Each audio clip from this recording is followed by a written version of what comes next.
Các từ nổi chỉ mối quan hệ đối lập giữa hai thông tin trong cùng một câu. Đó là although, in spite of, despite. Dòng thứ hai là các từ nổi chỉ mối quan hệ đối lập giữa hai câu. Đó là các từ however hoặc nevertheless. Bây giờ, chúng ta hãy cùng bắt đầu bài học để theo dõi ý nghĩa cũng như cách dùng của nhóm thứ nhất nhé. Nhóm này diễn tả sự đối lập giữa hai thông tin trong cùng một câu. Chúng ta có các từ nổi trong nhóm này là although, in spite of, despite. Cả although, in spite of, hoặc despite, giờ có nghĩa là mặc dù. Tuy nhiên, cách sử dụng của chúng trong câu thì có đôi chút khác nhau, các em lưu ý nhé. Đầu tiên là xét đến từ although.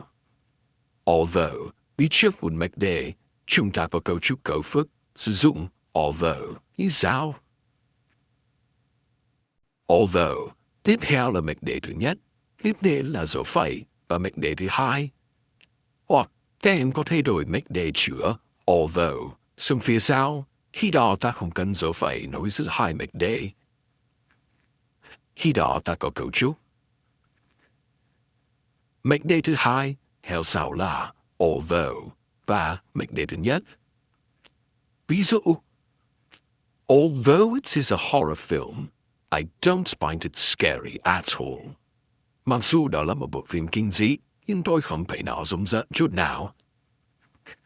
Trong câu này, em thấy sau từ nối although là một mệnh đề, it is a horror film, đó là một bộ phim kinh dị. Theo sau đó là một mệnh đề mà hình nhiên đối lập, đó là I don't find it scary at all. Tôi không thấy nó rùng rợn chút nào. Như vậy, cũng với ví dụ trên, em có thể đổi mệnh đề chữa although xuống phía sau, khi đó ta có câu I don't find it scary at all, although it is a horror film. Và không thấy bộ phim rùng rợn chút nào, mặc dù đó là một bộ phim kinh dị. Hãy em xem thêm ví dụ thứ hai nhé. Although they spent a lot of money on the film, it wasn't a big success. Mặc dù họ chi rất nhiều tiền trong bộ phim, nhưng nó không mang lại thành công lớn.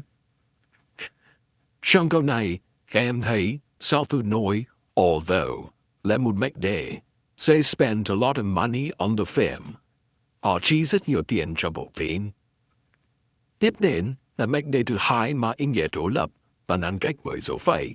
It wasn't a big success. Nó không mang lại thành công lớn. Chúng ta tiếp tục với hai từ nổi còn lại trong nhóm này, đó là in spite of và despite. Xét về mặt ngữ pháp, in spite of và despite là hai cụm từ nổi có thể thay thế cho nhau. Tuy nhiên, về ý nghĩa, thì despite chúng được sử dụng nhiều hơn trong văn phòng trang trắc. Cấu trúc sử dụng in spite of và despite như sau. Đứng đầu là in spite of hoặc despite, tiếp lên có thể là danh từ, cụm danh từ hoặc một cụm từ bắt đầu bằng động từ thêm đuôi in, nên tách với mệnh đề phía sau bởi dấu phẩy. Cũng giống như although vừa học, em có thể chuyển về chữa in spite of hoặc despite xuống phía sau. Khi đó, ta có thể lược bỏ dấu phẩy giữa hai vế câu các em nhé. Các em cùng theo dõi ví dụ sau. In spite of injuries, he performed excellently. Bất chấp những chấn thương, anh ấy vẫn biểu diễn rất xuất sắc. Trong câu này, các em thấy sao? In spite of là một danh từ số nhiều. Injuries, những chấn thương. Về tiếp theo là một mệnh đề mà ý nghĩa đối lập, theo sau dấu phẩy. He performed excellently. Anh ấy biểu diễn rất xuất sắc. Chúng ta cùng xem ví dụ tiếp theo nhé. They had a lot of difficulties in making the film, despite careful preparation. Họ đã phải rất nhiều khó khăn khi làm phim, dù đã có sự chuẩn bị kỹ càng. Trong câu này, các em thấy về câu chữa despite đã chuyển xuống phía sau và theo sau despite là một cụm danh từ. Careful preparation, sự chuẩn bị kỹ càng. Chúng ta cùng xem thêm một ví dụ mà theo sau in spite of hoặc despite là một cụm từ bắt đầu bằng động từ thêm rồi in nhé. In spite of feeling really tired, I went to see the film with my friends. Mặc dù cảm thấy rất mệt, tôi vẫn đi xem phim với các bạn của mình. Trong câu này, em thấy theo sau in spite of là một cụm bắt đầu bằng động từ thêm rồi in. Feeling really tired, cảm thấy rất mệt, đúng không nào? Như vậy là chúng ta vừa được tìm hiểu về cách sử dụng của nhóm từ nối chỉ mối quan hệ đối lập giữa hai thông tin trong cùng một câu. Đó là although, in spite of, hoặc despite.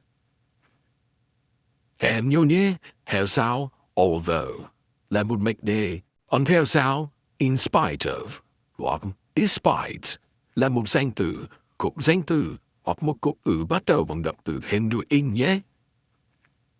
Bây giờ, mời các em tiếp tục đến từ nhóm thứ hai, các từ nối chỉ mối quan hệ đối lập giữa hai câu. Đó là các từ however hoặc nevertheless.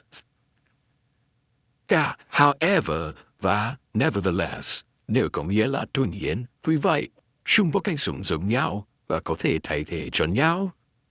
Tuy nhiên, chúng ta thường dùng nevertheless trong phần viết nhiều hơn. However và nevertheless được dùng để diễn tả sự đối lập giữa hai câu, và theo sau however và nevertheless là dấu phẩy. Ta có cấu trúc như sau. Câu thứ nhất, tiếp đến là dấu chấm, sau đó là however hoặc nevertheless, tiếp đến là dấu phẩy và câu thứ hai.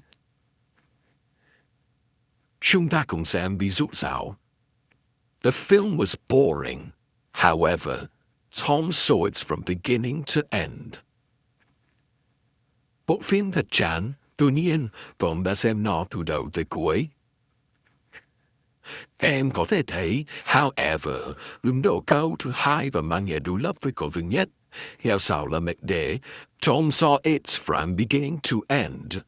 Tom đã xem nó từ đầu tới cuối và ngăn cách với nhau bởi dấu phẩy. Em hãy xem thêm một ví dụ nữa nhé. The film received good reviews. Nevertheless, it didn't win the Oscar. Bộ phim đã nhận được nhiều đánh giá tốt, tuy nhiên nó không giành được giải Oscar. Từ nối nevertheless được sử dụng trong câu thứ hai, hàm ý đối lập với câu thứ nhất và ngăn cách với mạch đề theo sau bởi dấu phẩy. Em thân mến, như vậy là chúng ta đã tìm hiểu xong cách dùng các từ nối mang ý nghĩa đối lập rồi. Một lần nữa các em lưu ý phân biệt. Although, in spite of, despite được dùng để diễn tả sự đối lập giữa hai cụm tên trong cùng một câu. Trong đó, theo sau, although là một mệnh đề, còn sau, in spite of, hoặc despite là một danh từ, cụm danh từ, hoặc một cụm bắt đầu bằng động từ thêm đuôi in. Còn however hoặc nevertheless được sử dụng để diễn tả sự đối lập giữa hai câu. Chúng trong đứng đầu câu thứ hai và ngăn cách với mệnh đề trong câu bởi dấu phẩy nhé.